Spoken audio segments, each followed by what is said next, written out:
ዋት ኢዝ ዘ ቫልዩ ኦፍ ኬ የተባልነው ይሄ በዚህ መልክ ሲጻፍ ማለት ነው።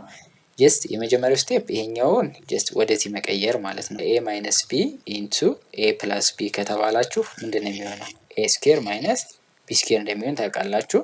ሶ እንደዚህ ከሆነ ምንድን ነው የምናደርገው? ይሄ ኤክስ ስኬር ማይነስ ኬ ስኬር ይሆናል። 1/3 ግን የጋራና እዚህ ጋር መሸወድ የሌለባቸው ኤክስ ስኬር ማይነስ ኬ ስኬር ይሆናል ማለት ነው።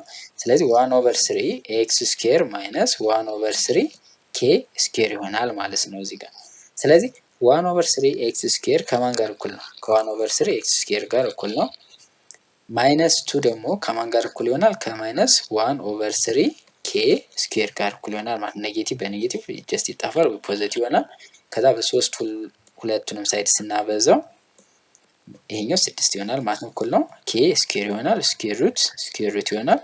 ዘን ኬ እኩል ነው አድርገን ስኬር ሩት ኦፍ 6 ይሆናል ማለት ነው።